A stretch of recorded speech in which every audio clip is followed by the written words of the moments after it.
नमस्कार भक्तांनो. तुम्ही भगवान शंकरांच्या प्रत्येक चित्रात किंवा मूर्तीत त्यांच्या जटांवर एक सुंदर चंद्रकोर नक्की पाहिली असेल.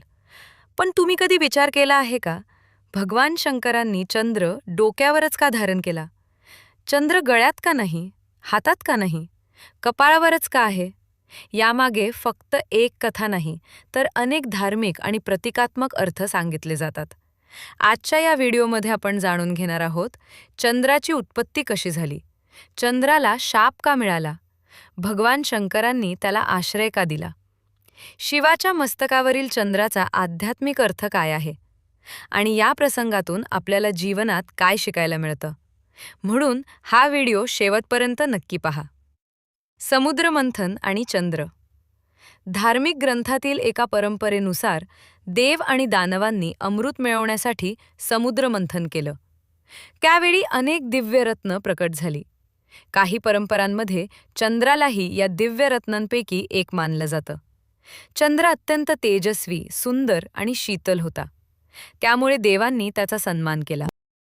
दक्ष प्रजापती आणि चंद्र पुराणांमध्ये वर्णन येतं की चंद्राने दक्ष प्रजापती यांच्या 27 कन्यांशी विवाह केला. या 27 कन्या म्हणजे 27 नक्षत्रांचं प्रतीक मानल्या जातात. परंतु चंद्राला रोहिणीवर विशेष प्रेम होतं. त्यामुळे इतर पत्नी नाराज झाल्या. त्यांनी आपल्या वडिलांकडे म्हणजे दक्ष प्रजापतींकडे तक्रार केली. दक्षांनी चंद्राला सर्व पत्नींशी समान वागण्याचा सल्ला दिला, परंतु चंद्राने तो स्वीकारला नाही. शाप. रागावलेल्या दक्ष प्रजापतींनी चंद्राला शाप दिला, तुझं तेज दिवसेंदिवस कमी होत जाईल. हा शाप मिळताच चंद्र क्षीण होऊ लागला. त्याचा प्रकाश कमी झाला. संपूर्ण सृष्टी चिंतेत पडली. देवांची चिंता चंद्राशिवाय रात्रीचा प्रकाश कमी झाला. ऋतूंच्या चक्रावर परिणाम होऊ लागला. वनस्पतींवर परिणाम झाला. यज्ञ धर्मकर्मात अडचणी निर्माण झाल्या. देवांनी उपाय शोधायला सुरुवात केली. भगवान शंकरांची शरण शेवटी चंद्राने भगवान शिवाची कठोर तपश्चर्या केली. अनेक वर्षांच्या भक्तीनंतर भगवान शंकर प्रसन्न झाले. चंद्राने विनंती केली, माझं रक्षण करा. शिवाचा निर्णय.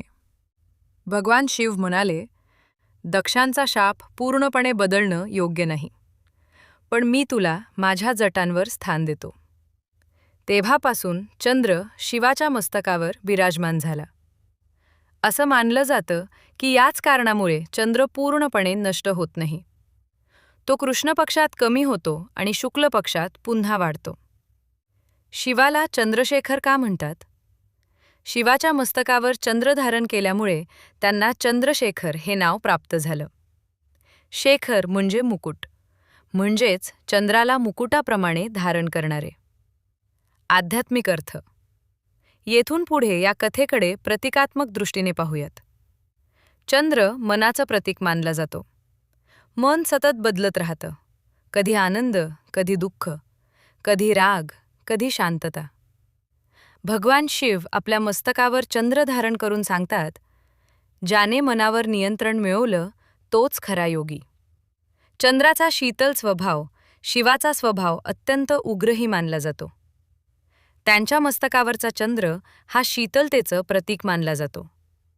यातून संदेश मिळतो, शक्तीबरोबर शांतताही आवश्यक आहे. काळावर विजयचंद्र. काळ मोजण्याचं प्रतीक आहे. महिने, तिथी, पक्ष हे सर्व चंद्राशी संबंधित आहेत. शिवाच्या मस्तकावर चंद्र असणं म्हणजे काळावरही प्रभुत्व. भक्तांसाठी संदेश या कथेतून आपण काय शिकतो?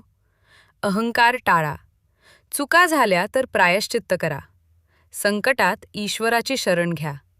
मन शांत ठेवा. शक्ती आणि नम्रता यांचा समतोल ठेवा. समारोप. मित्रांनो, भगवान शंकरांनी चंद्र डोक्यावर धारण केला. यामागे धार्मिक कथा, प्रतिकात्मक अर्थ आणि आध्यात्मिक संदेश यांचा सुंदर संगम आहे. विविध पुराणांमध्ये या कथांचे तपशील काहीसे वेगळे आढळू शकतात, पण त्यातून मिळणारा मुख्य संदेश एकच आहे: अहंकाराचा त्याग, मनावर नियंत्रण आणि ईश्वरावरील श्रद्धा. जर तुम्हाला भगवान शंकर, स्वामी समर्थ यांचे विचार, हिंदू धर्म आणि आपल्या परंपरांवरील अशी माहितीपूर्ण व्हिडिओ आवडत असतील, तर व्हिडिओला लाईक करा. तुमचे विचार कमेंटमध्ये नक्की सांगा आणि चॅनल सबस्क्राईब करायला विसरू नका. हर हर महादेव.